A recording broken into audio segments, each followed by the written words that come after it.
오늘 우리에게 주시는 하나님의 말씀은 신약성경 고린도전서 9장 19절에서 25절까지 말씀입니다.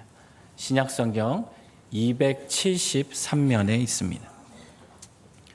고린도전서 9장 19절에서 25절까지 말씀입니다. 이제 이 계시의 말씀을 봉독할 때 살아계신 주님의 음성을 모두 들으실 수 있기를 바랍니다.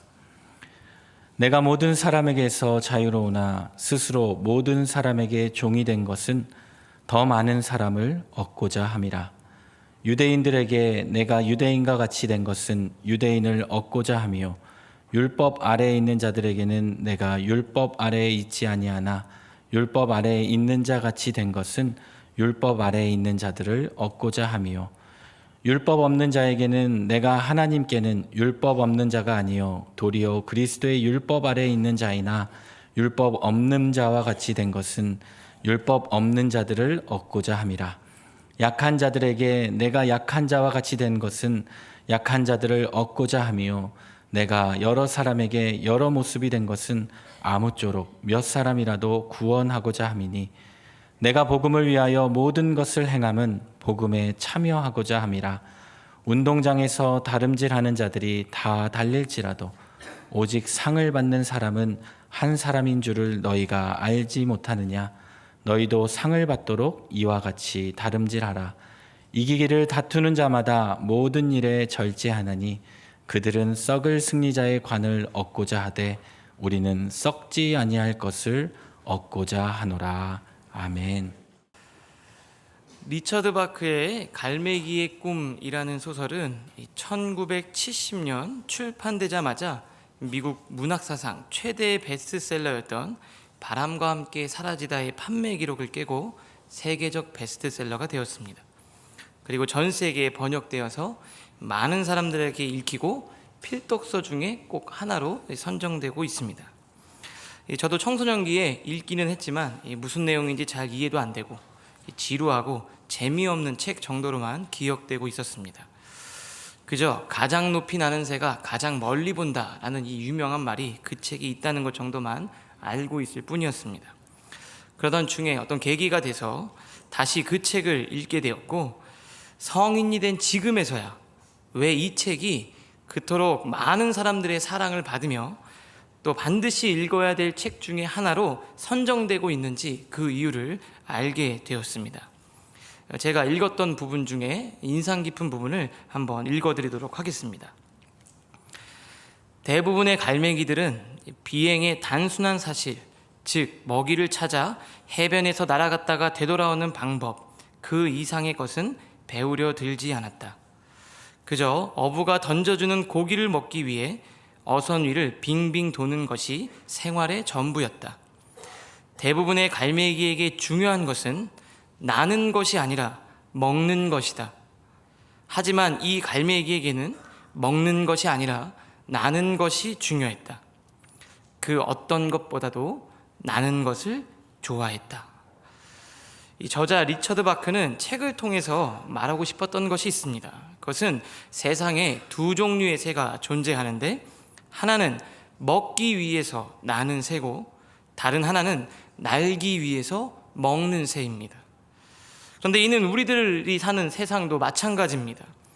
세상에는 먹기 위해서 사는 사람이 있고 반대로 의미 있는 삶을 살기 위해서 먹는 사람이 있습니다. 사랑하는 예능교회 성도님들은 어디에 속한 사람이신지요? 오늘 본문을 통해 살펴보게 될 이 바울은 후자에 속한 사람이었습니다. 그는 소설 속의 주인공 갈매기처럼 먹고 사는 것 이상의 가치를 추구하며 때론 그 가치를 이루기 위해서 다른 것을 포기하고 희생할 줄 아는 사람이었습니다. 우리는 오늘 바울의 모습을 통해서 그가 추구한 이상과 가치는 무엇이며 그것을 위해서 그는 어떠한 삶을 살았는지 몇 가지를 통해서 한번 살펴보려고 합니다. 이 성령님께서 이 성도님들의 마음에 또 조명하여 주셔서 말씀을 듣다가 깨닫게 하시고 그 깨달음이 결단으로 그리고 그 결단이 삶으로 이어지는 놀라운 축복과 은혜가 있기를 축원합니다. 우리 화면을 보시면서 첫 번째 우리 같이 한 목소리로 읽겠습니다. 진정 가치 있는 것은 바보 같을 때만 얻을 수 있습니다. 말씀도 같이 읽겠습니다. 내가 모든 사람에게서 자유로우나 스스로 모든 사람에게 종이 된 것은 더 많은 사람을 얻고자 함이라. 아멘. 일반적으로 우리는 손해보는 것을 굉장히 싫어합니다. 싫어하다 못해서 자기 것 못 챙겨 먹고 할 말 못하고 손해보는 사람은 뭔가 모자란 사람이라고 평가하기도 합니다. 계산 빠르고 머리 잘 돌아가고 자기 것 잘 챙기면서 사는 인생이 잘 사는 인생이며 그런 사람이 똑똑하고 또 그렇게 살도록 가르치기도 합니다. 그런데 삶을 본질적으로 의미 있고 따뜻하게 만들어주며 참 행복을 주는 것들, 예를 들어서 인생에서 진짜 가치 있는 것들은 바보같이 손해볼 때만 얻을 수 있습니다. 진정한 사랑, 진실된 우정, 신실한 믿음, 신뢰관계를 바탕으로 한 인간관계, 소중한 인연, 이런 것들은 계산하지 않고 따지지 않고 때론 손해를 기꺼이 감수할 때만 얻을 수 있는 그런 것들입니다. 진짜 가치 있는 것들은 머리로 계산하지 않고 합리적이고 이성적으로 따져서는 결코 얻을 수가 없습니다. 오늘 본문 19절에서 바울은 사람을 얻기 위해서 스스로 종이 되었다라고 고백합니다. 영혼을 구원하기 위해서 내가 당연히 누릴 권리를 자발적으로 포기하고 손해를 기꺼이 감수했다고 이야기를 합니다. 스스로 종이 되었다는 것은 내가 힘이 없어서가 아니라, 권리가 없어서가 아니라, 나는 당연히 할 수 있지만, 누릴 수 있지만 특별한 목적, 더 고귀한 가치를 얻기 위해서 자발적으로 내 권리를 포기하는 것을 말합니다. 힘이 없어서 참는 것은 비참한 것이지만 힘이 있으나 더 나은 가치를 위해서 스스로 참고 인내하는 것은 정말 고귀하고 아름다운 일입니다. 오래전 홍성사에서 출판된 잊혀진 마을의 사람들이란 책이 있었습니다.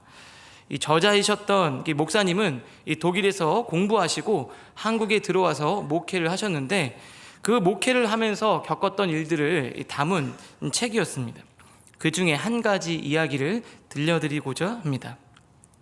그 목사님이 목회하시는 그 동네, 바로 옆 동네에 양씨성을 가진 한 분이 목사님의 교회에 출석하기 시작했습니다.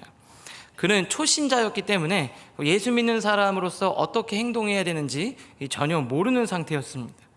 게다가 그분이 살고 있는 동네는 불교가 지배적인 곳이었기 때문에 교회에 다니는 그 가정은 동네 사람들의 관심거리가 되었고 또 따가운 시선 속에서 살아야만 했습니다. 그런데 어느 날 양 씨가 잔뜩 화가 나서 목사님을 찾아왔습니다. 목사님이 물었습니다. 아니, 왜 그렇게 화가 나셨나요? 그랬더니 양 씨가 이렇게 이야기했습니다. 도저히 참을 수가 없어서 목사님을 찾아왔습니다. 예수 믿는 사람은 서로 사랑해야 한다고 목사님께서 늘 말씀하지 않으셨습니까? 그런데 옆집 이 인간은 해도 해도 정말 너무합니다. 도대체 제가 어떻게 해야 될지 목사님께 물어보기 위해서 제가 찾아왔습니다. 그러면서 양 씨가 씩씩거리고 있었습니다. 목사님은 그 양 씨를 진정시키면서 이렇게 얘기했습니다. 흥분 좀 가라앉히시고 오늘 무슨 일이 있었는지 저에게 한번 차근차근 말씀해 보십시오. 그러자 양 씨가 숨을 한번 크게 들이쉬고 난 다음에 이야기를 시작했습니다. 오늘 오후에 우리 집 어미돼지 5마리가 옆집 채소밭에 들어가서 그 집의 채소를 몽땅 먹어버렸습니다. 그랬더니 그 옆집 사람이 손해배상을 해달라고 이야기를 하더라고요. 그래서 목사님이 당연히 해드려야죠. 그랬더니 네, 저도 당연히 그러려고 했습니다. 그런데 그 인간이 정말 터무니없는 것을 요구하지 뭡니까? 글쎄 우리 집 어미돼지 5마리를 그냥 전부 달라는 겁니다. 아무리 예수 믿는 사람이라도 화가 나지 않을 수 있겠습니까? 목사님께서 이야기를 듣다가 잘 대답해야 되겠다라고 생각하시고 기도하는 마음으로 이야기를 이어갔습니다. 양씨, 옆집 사람은 양씨를 지금 시험하고 있는 것 같습니다. 그 사람은 양씨가 마구 화내고 흥분하기를 바랄 거예요. 그렇게 되면 예수 믿는 사람이 얼마나 형편없는지 온 동네 사람들에게 보여줄 수 있으니까요. 그러니 양씨, 그가 원하는 대로 다 들어주십시오. 큰 손해를 입게 되더라도 나중에 하나님께서 더 좋은 것으로 갚아주실 것입니다. 목사님의 말을 들은 양씨는 가만히 또 생각을 하더니 이렇게 이야기했습니다. 네, 알겠습니다. 따지고 할 말은 많지만 목사님께서 말씀하신 대로 순종하겠습니다 라고 그는 돌아갔습니다. 그리고 양씨는 정말 한마디 불평도 없이 돼지 5마리를 전부 옆집에 주었고, 이 소식은 온 동네에 퍼지게 되었습니다. 사람들은 깜짝 놀랐습니다. 양씨 그 양반 미친 거 아니야? 많은 사람들이 양씨를 비웃기도 했지만 그 와중에 몇몇은 양씨의 태도를 보고 사뭇 진지해지는 사람도 있었습니다. 그 이후에 목사님은 그 사건을 잊어버렸고, 가을날 어느 날 밤에 양씨가 다시 목사님을 찾아왔습니다. 목사님, 밤늦게 죄송합니다. 꼭 드릴 말씀이 있어서 찾아왔습니다.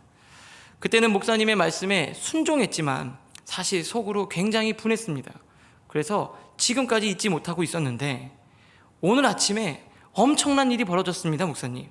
근데 목사님께서 도대체 무슨 일이 벌어졌는데요? 글쎄, 그게 옆집 황소 7마리가 우리 집 밭에 들어와서 실컷 뜯어먹고 있는 것입니다. 그러자 옆집 사람이 저한테 찾아와서 난처한 얼굴로 이러는 겁니다. 양씨, 내가 어떻게 배상해야 될까?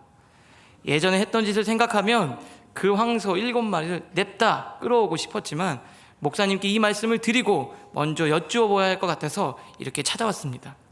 목사님 말씀대로 하나님은 정말 제가 손해본 것보다도 더 많은 것을 저에게 주셨습니다. 그렇지 않습니까, 목사님?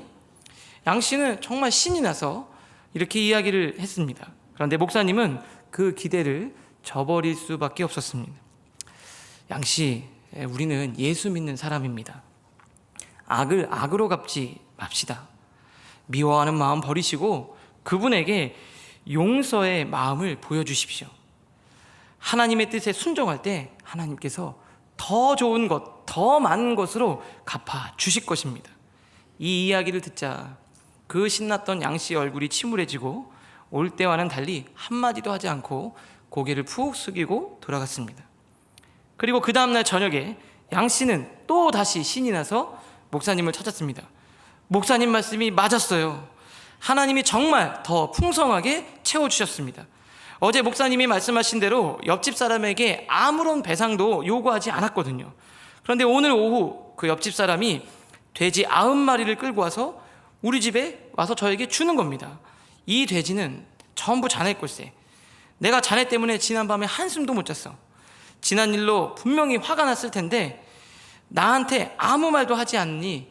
도대체 왜 그럴까? 그걸 생각하느라고 머리가 다 빠개지는 것 같네. 자네 돼지가 낳은 새끼까지 포함해서 90마리 다 자네 거니까 가져가게. 그리고 이제부터 이웃끼리 잘 지내보세. 그러는 겁니다. 목사님, 벼랑간에 이렇게 많은 돼지를 돌려받은 것도 굉장하지만 지금까지 그놈들 전부를 먹인 것을 생각하면 정말 하나님이 제가 손해본 것보다 더 많은 것을 주셨지 뭡니까? 저는 이제 확실히 하나님이 살아계심을 믿을 수 있습니다, 목사님. 그런데 목사님, 이것보다 더 기쁘고 좋은 일이 뭔지 아십니까? 그렇게 좋아라 하던 양씨의 표정이 갑자기 진지해졌습니다. 그리고 이렇게 말을 이어갔습니다. 마을 전체가 저를 예수 믿는 사람으로 인정하게 되었습니다. 그리고 그 옆집 사람이 예수를 믿기로 결심했습니다. 이거야말로 하나님께 받은 최고의 선물이 아니겠습니까, 목사님? 바울은 빌립보서 2장에서 예수를 믿는 자들로서 반드시 품어야 될 마음을 이렇게 이야기를 합니다. 너희 안에 이 마음을 품으라. 곧 그리스도 예수의 마음이니 그는 근본 하나님의 본체시나 하나님과 동등됨을 취할 것으로 여기지 아니하시고 오히려 자기를 비워 종의 형체를 가지사 사람들과 같이 되셨고 사람의 모양으로 나타나사 자기를 낮추시고 죽기까지 복종하셨으니 곧 십자가에서 죽으심이라. 예수님처럼 영혼을 구원하기 위해서, 생명을 얻기 위해서 스스로 낮추며 자발적으로 손해를 감수하고자 하는 이 마음, 예수님의 마음을 우리 모두가 가져야 합니다. 오늘 이 마음을 꼭 소유하시고 돌아가시는 은혜가 있기를 바랍니다. 우리 옆에 계신 분에게 이렇게 한번 인사를 하겠습니다. 소중한 것을 위해 조금 미련해집시다. 영혼을 구원하기 위해 바보가 됩시다. 아멘. 두 번째 권면입니다. 같이 읽도록 하겠습니다. 어떤 모습이라도 예수를 증거할 수 있습니다. 말씀 읽겠습니다. 약한 자들에게 내가 약한 자가 된 것은 약한 자들을 얻고자 하며, 내가 여러 사람에게 여러 모습이 된 것은 아무쪼록 몇 사람이라도 구원하고자 함이니. 우리가 전도를 할 때 가지고 있는 편견이 하나 있습니다. 그것은 전도를 하기 위해서는 내가 먼저 잘 돼야 된다는 생각입니다. 많은 분들이 내 상황이 좋아야 전도를 잘할 수 있다고 생각을 합니다. 지금 내 상황이 이렇게 힘든데 내가 예수님 믿으라고 말한들 저 사람이 듣기나 하겠어? 라고 말하면서 내 형편이 좋지 않으면 전도하기 어렵다고 생각하고 꺼려 하시는 분들이 있습니다. 그런데 바울은 그렇게 말하고 있지 않습니다. 본문 속에서의 바울은 복음을 전하기 위해서 여러 가지 모습으로 되었다고 했습니다. 그 여러 모습 중에 우리가 읽은 22절에는 약한 자들에게는 약한 모습으로 복음을 증거했다고 했습니다. 늘 강하고 힘있고 성공한, 남들 보기에 좋은 모습일 때만이 아니라 실패하고 넘어진 연약한 모습으로도 바울은 복음을 증거했습니다. 오히려 일부러 부족하고 연약한 자의 모습이 되어서 그 힘든 상황 속에 뛰어들어가 예수를 증거했습니다. 내 상황과 내 환경은 예수 그리스도를 증거하는데 절대로 장애가 될 수 없습니다. 저희 어머니는 예전에 전도를 참 잘하셨습니다. 언제 제일 잘하셨냐면 우리 집이 제일 어려울 때, 그리고 어머님이 제일 힘드실 때 전도를 그렇게 잘하셨어요. 제가 초등학교부터 고등학교 2학년 때까지 살았던 집은 보통 쪽방이라고 하죠. 이 대문을 열고 들어가면 이 마당이 있고 그 마당 옆에 화장실이 있는데, 이 마당과 화장실을 공용으로 같이 쓰는 이 세 가구가 이렇게 함께 사는 그런 집이었습니다. 방은 저희 아버지, 어머니, 저 그리고 제 남동생 이렇게 네 식구가 자면 딱 맞는 굉장히 작은 그런 집이었고, 다른 집들도 마찬가지였습니다. 저희 집은 굉장히 오래 살았는데 옆집이 이사가 들어오고 그러면서 사람들이 바뀌는 과정에서 어머님은 전도를 정말 잘하셨습니다. 제가 기억에 남는 한 사건이 있는데, 이 젊은 부부였습니다.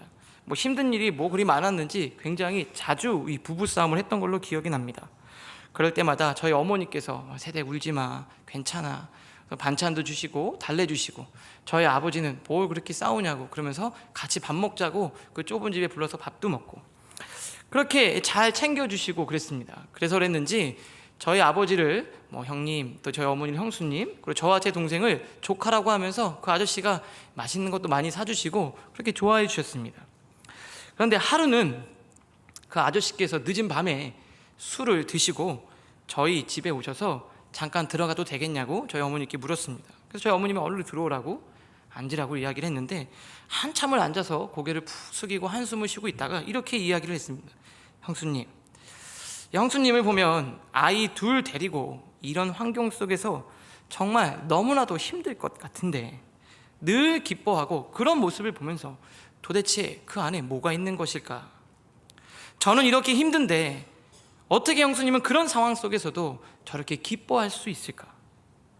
저도 형수님이 믿는 그 예수를 믿으면 그렇게 될 수 있냐고, 그러면 나도 그 예수님을 믿고 싶다고 말했던 그 기억이 났습니다. 베드로전서 3장 15절에서 베드로는 이렇게 이야기를 합니다.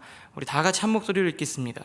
너희 마음에 그리스도를 주로 삼아 거룩하게 하고 너희 속에 있는 소망에 관한 이유를 묻는 자에게는 대답할 것을 항상 준비하되 온유와 두려움으로 하고. 세상 사람들이 물을 겁니다. 너희 속에 소망에 관한 그 이유가 무엇이냐고. 집사님, 권사님은 어떻게 그런 힘든 상황 속에서도 환경에 무너지지 않고 매몰되지 않고 이겨낼 수 있었나요? 그 소망의 근거, 그 소망의 이유가 무엇인가요?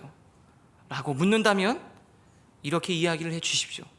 제가 환경에 넘어지지 않고 매몰되지 않았던 이유는, 저의 소망의 근거는 바로 예수 그리스도입니다. 라고 전해 주십시오. 직장에 다니는 제가 청년들에게 가끔, 굉장히 좀 자주 물어보는 이 질문이 있습니다. 그 질문은 뭐냐면, 금요일 오후 4시하고 주일 오후 4시 중에 언제가 더 행복하냐는 겁니다. 금요일 오후 4시는 지금 사무실에서 이 오후에 졸려가지고 업무를 하고 있고, 주일 오후 4시는 청년 예배가 다 끝나는 시간이거든요. 그래서 끝나서 친구들과 함께 순모임하면서 교제를 하고 있고, 회사에서 일하고 있는 주일 오후 4시랑 예배 끝나고 금요일 오후 4시하고 예배 끝나고 교제하고 있는 주일 오후 4시 중에 언제가 더 행복하니? 라고 청년에게 물었을 때 청년이 이렇게 말했습니다. 금요일 오후 4시가 더 행복합니다. 그래서 제가, 아니 왜? 넌 일하고 있는데 왜 더 행복해? 그랬더니 정말 당연하다는 시 저한테 이렇게 얘기했습니다. 목사님, 내일 쉬잖아요. 환경보다, 상황보다 더 중요한 것은 내일 그 뒤에 무엇이 있느냐입니다. 오늘을 이겨낼 힘과 오늘을 행복하게 살아갈 수 있는 근거는 오늘에 있는 것이 아니라 내일의 소망에 있습니다. 이게 바로 복음입니다. 성공에 대한 허황된 꿈이 아니라 오늘을 오늘로 살아갈 수 있는 힘, 그것이 바로 복음의 핵심입니다.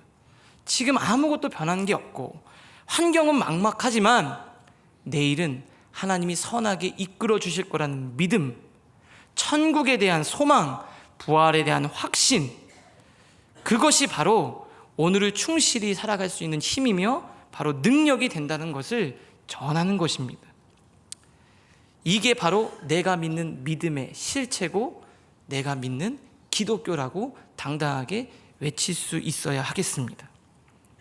지금 내 상황이 너무 초라하고 어려워서 예수님 믿으라고 전하기가 좀 망설여지시는 분 계신가요? 위축되시는 분 계신가요? 그렇다면 지금 성도님의 상황은 우리의 소망이신 예수 그리스도를 정하기에 가장 적합한 때임을 기억하시기를 바랍니다. 우리 옆 사람에게 이렇게 인사하겠습니다. 지금이 예수를 증거하기 가장 좋은 때입니다. 아멘. 마지막 이 세 번째 권면입니다. 다 함께 화면을 보면서 함께 읽도록 하겠습니다. 절제하는 자가 승리합니다. 이기기를 다투는 자마다 모든 일에 절제하나니 그들은 썩을 승리자의 관을 얻고자 하되 우리는 썩지 아니할 것을 얻고자 하노라. 바울은 이 승리의 관을 얻고 영광스러운 자리에 오르는 사람들의 특징을 절제라는 단어로 표현했습니다. 이 본문의 이 절제에 해당하는 헬라어 원어의 뜻은 안으로 누르다, 그리고 내 욕구와 욕심을 다스리다 라는 의미를 가지고 있습니다. 급하지 않으면서 도를 지나치지 않고 자신의 욕구와 욕심, 감정을 다스릴 수 있는 사람만이 그 영광스럽고 고귀한 자리에 올라갈 수 있다는 것입니다. 절제를 할 수 있느냐 없느냐가 그 사람의 수준이며 품격을 나타낸다는 것입니다. 대학교 제가 1학년 때 이 교양 수업 중에 새로 생긴 수업이 있었습니다. 그것은 무엇이냐면 이 댄스 스포츠 수업이었습니다. 저는 그것을 듣지 않았는데 제 친구가 그 수업을 먼저 들었습니다. 그 수업의 내용을 보니까 수업 시간에 이 자매들과 이 파트너를 이뤄서 이 한 학기 동안 연습을 하고 기말에는 그 춤을 발표하는 게 그 수업이라고 이야기를 하더라고요. 그래서 학교 끝나고 틈마다 그 자매하고 연습을 하러 가는 그 친구를 보면서 저는 다음 학기에 꼭 신청해야겠다고 생각했습니다. 그래서 그 다음 학기에 전공도 아니고 교양 수업을 가장 먼저 신청했습니다. 그런데 어디서 소문을 들었는지 죄다 저와 같은 남자들 뿐이었습니다. 그런데도 아랑곳하지 않고 수업을 열심히 참여를 했는데 갑자기 하루는 교수님께서 수업 중에 저를 지목하시면서 얘들아, 성수는 춤이 참 경박스럽지 않니? 라고 이야기를 한 겁니다. 제 춤이 너무 가볍고 급하다라면서 그 춤을 우아하고 멋지게 출 수 있는 비결을 가르쳐 주겠다고 저한테 얘기했습니다. 그게 바로 뭐냐면 이 모션과 모션 사이에, 동작과 동작 사이에 1초만 더하면 된다는 겁니다. 행동과 행동 사이에 1초를 더하면 그 행동이 우아하고 멋있고 품격 있는 행동이 된다는 겁니다. 마음을 다스리고 급하지 않으면서 그 1초를 더할 수 있는 것, 그것이 바로 우아해지는 비결이라는 겁니다. 그 1초가 있느냐 없느냐에 따라서 수준이 달라진다는 거죠. 그 1초를 기다릴 수 있는 사람이 바로 고수이고 이 실력자라는 겁니다. 우아하고 이 품격 있는 신앙인이 되는 비결도 나의 행동에 1초를 더하는 데 있습니다. 나한테 마음에 깊은 상처를 주고 그래서 그 사람에게 그대로 갚아주고 복수하고 싶지만 그를 마음에서 놓아주는 용서의 1초를 더해봅시다. 내 기도가 급하고 내 자녀, 내 남편, 내 아내, 우리 식구에 대한 기도가 더 급하지만 다른 사람의 기도 제목을 들었을 때 욕심을 누르고 남을 위한 기도의 1초를 한번 더해봅시다. 나를 위해서, 나의 개발을 위해서, 나의 발전을 위해서 내 시간을 쓰기에도 부족하지만 다른 사람을 살리고 세우는데, 섬기는데 사용할 시간의 1초를 한번 더해봅시다. 내 쓰기도 아까운 돈, 적은 돈, 그러나 다른 사람을 살리는데, 영혼을 구원하는 데 쓸 물질의 1초를 한번 더해봅시다. 그리고 기왕 줄 거 인색하게 주지 않고 딱 맞춰 주지 않고 조금 더해서 주는 이 따뜻한 마음의 1초를 한번 더해봅시다. 그 사랑의 1초를 통해서 하나님은 영혼 구원의 열매를 풍성하게 맺게 하실 것입니다. 영혼을 구하기 위해서 사랑을 더하고 스스로 절제하면서 살아가는 크리스찬들에게 하나님은 썩어질 면류관이 아닌 영원히 썩지 않은 천국 면류관을 허락해 주신다고 말씀하셨습니다. 그런 모든 은혜를 누리실 수 있기를 바랍니다. 우리 옆 사람에게 이렇게 한번 인사하겠습니다. 영혼 구원을 위한 사랑의 1초를 더합시다. 마지막으로 한 가지 기사를 소개하고 말씀을 마무리하고자 합니다. 2014년 8월 미국의 에모리대 병원에 아프리카의 선교 차원으로 의료봉사를 갔다가 에볼라에 감염된 미국인 2명을 치료하게 됐습니다. 그러면서 미국 내에서 엄청난 논란이 되었습니다. 감염 환자를 국내에 들여온 것에 대한 비판은 물론이고 도대체 뭐하러 그 위험한 아프리카에 갔느냐며 선교 활동까지 폄하하는 목소리가 거세게 일어서 이슈가 되었습니다. 당시 에볼라 바이러스의 치사율이 한 80% 정도 됐다고 하는데 작년에 저희 메르스 치사율이 40%인 거에 비하면 얼마나 위험하고 또 그 사람들이 두려워했는지 이해하실 수 있을 겁니다. 이에 대해서 당시 환자를 돌본 이 에모리 병원에 일하는 수간호사 수잔 그랜트가 워싱턴 포스트지에 게재한 기고문을 번역해서 국민일보에 기사로 실어서 저도 보게 됐습니다. 그 기사의 일부분을 제가 한번 읽어드리도록 하겠습니다. 나는 에모리의 수간호사다. 이것이 에볼라 환자를 미국으로 데려오기 원한 이유다. 사람들은 우리가 에볼라를 미국에 퍼뜨릴 수 있다고 비판을 한다. 그럼에도 우리가 이들 환자를 돌보는 것은 그것이 옳은 일이기 때문이다. 의료 인프라가 없는 나라에 인도주의 사명을 띠고 건너간 이들 미국인은 우리한테서도 똑같은 대우를 받을 자격이 있다. 여기가 정말 중요합니다. 우리는 이런 일을 하라고 훈련을 받아왔으며 매우 위험한 환자를 돌보는 것이 우리가 이 직업을 선택한 이유에 해당한다. 그건 우리도 마찬가지입니다. 사람을 살리지 못할 나름대로 타당한 이유는 다 있습니다. 다른 사람을 돕지 못할 합리적인 경제적인 이유도 있습니다. 다른 사람을 용서하고 사랑하지 못할 내면에 이해될 만한 감정적인 이유도 다 있습니다.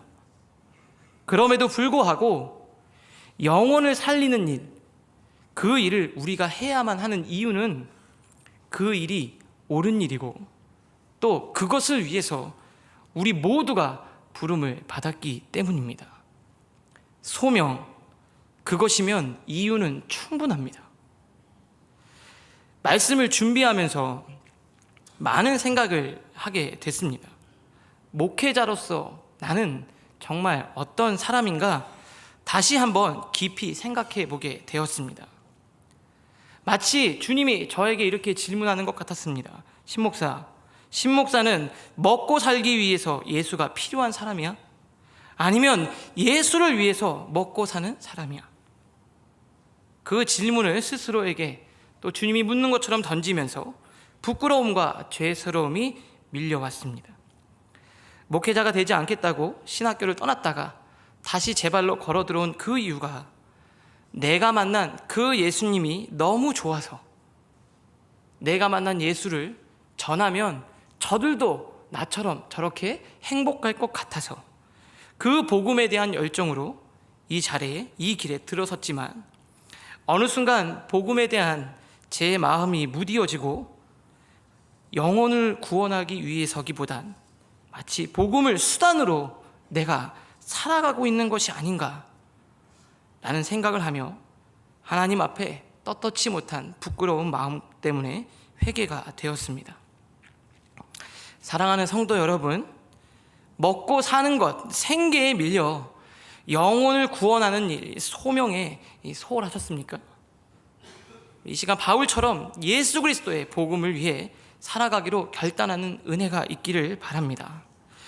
영혼을 향한 사랑을 달라고, 영혼 사랑에 대한 뜨거운 마음을 달라고, 그리고 그것을 위해서 기꺼이 내가 당연히 누릴 수 있는, 누려도 다른 사람들이 아무 말도 하지 않을 그 권리를 주님을 위해서 기꺼이 포기하고 더 가치 있고 의미 있는 삶을 살아가는 하나님의 크리스찬이 되게 해달라고 함께 기도하기를 바랍니다. 그리고 그 주님이 주시는 그 힘으로 담대히 예수 그리스도를 증거하는 삶을 살기를 바랍니다. 내가 모든 사람에게서 자유로우나 스스로 모든 사람에게 종이 된 것은 더 많은 사람을 얻고자 함이라. 아멘.